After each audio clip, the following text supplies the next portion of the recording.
जय श्री कृष्ण दोस्तों, आप सभी का मेरी इस YouTube चैनल में स्वागत है। आज मैं आपको सुनाने जा रही हूँ अश्विन मास के एक प्रश्न पक्ष की गणेश चतुर्थी व्रत की कथा, जो भगवान श्री कृष्ण ने राजा युधिष्ठिर को सुनाई थी।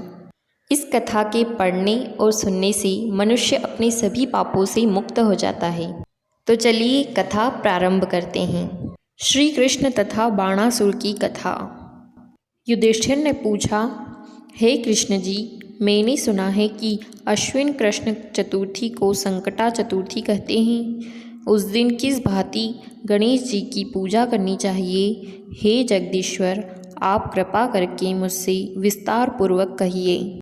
श्री कृष्ण जी ने उत्तर में कहा कि प्राचीन काल में यही प्रश्न पार्वती जी ने गणेश जी से किया था।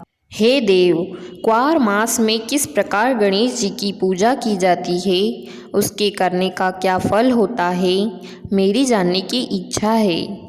यह सुनकर हंसते हुए गणेश जी ने कहा, हे माता, सिद्धि की कामना रखने वाले व्यक्ति को चाहिए कि अश्विन मास में कृष्ण नामक गणेश जी की पूजा पूर्वोक्त विधि से करे। इस दिन भोजन न करे तथा क्रोध, पाखंड, लोभ आदि का परित्याग कर गणेश जी के स्वरूप का ध्यान करते हुए पूजन करे। अश्विन कृष्ण चतुर्थी का व्रत संकट नाशक है। इस दिन हल्दी और दूब का हवन करने से सप्तद्वीप वाली पृथ्वी का राज प्राप्त होता है। एक समय की बात है, बाणासुर की कन्या उषा ने सुसुप्तावस्था में अनिरुद्ध का स्वप्न देखा। अनिरुद्ध के विरह से वह इतनी कामासक्त हो गई कि उसके चित्त को किसी भी प्रकार से शांति नहीं मिल रही थी। उसने अपनी सहेली चित्रलेखा से त्रिभुवन के संपूर्ण प्राणियों के चित्र बनवाए। जब चित्र में अनिरुद्ध को देखा तो कहा, मैंने इसी व्यक्ति को स्वप्न में देखा था। इसी के साथ मेरा पाणी ग्रहण भी हुआ था। हे सखी, यह व्यक्ति जहाँ कहीं भी मिल सके ढूंढ लाओ, अन्यथा इसके वियोग में मैं अपने प्राण छोड़ दूंगी। अपनी सखी की बात सुनकर चित्रलेखा अनेक स्थानों में खोज करती हुई द्वारकापुरी पहुंची।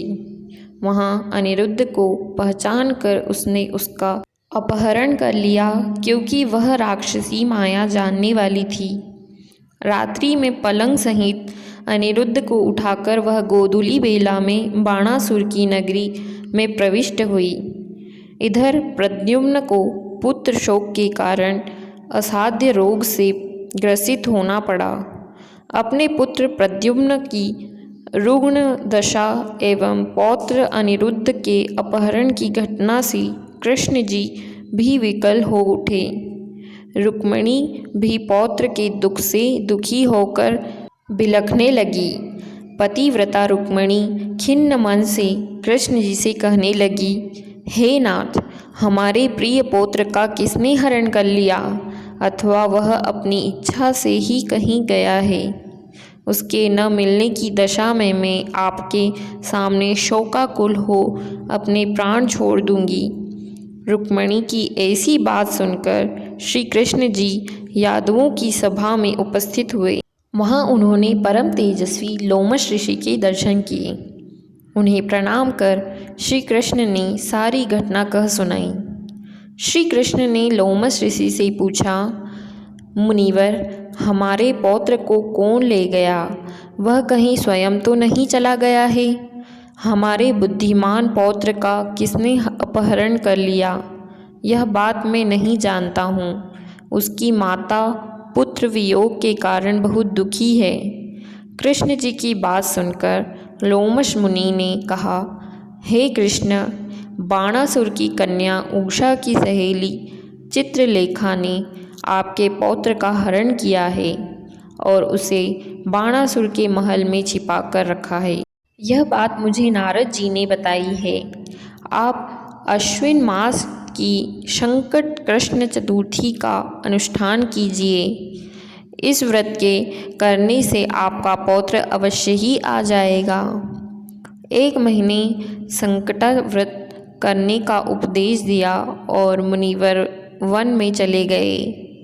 श्री कृष्ण जी ने लोमश ऋषि के कथनानुसार व्रत किया। हे देवी, इस व्रत के प्रभाव से उन्होंने अपने शत्रु बाणासुर को पराजित कर दिया। यद्यपि उस भीषण युद्ध में मेरे पिता शिवजी ने बाणासुर की बड़ी रक्षा की, फिर भी वह परास्त हो गया। भगवान श्री कृष्ण ने कुपित होकर बाणासुर की सहस्त्र भुजाओं को काट डाला।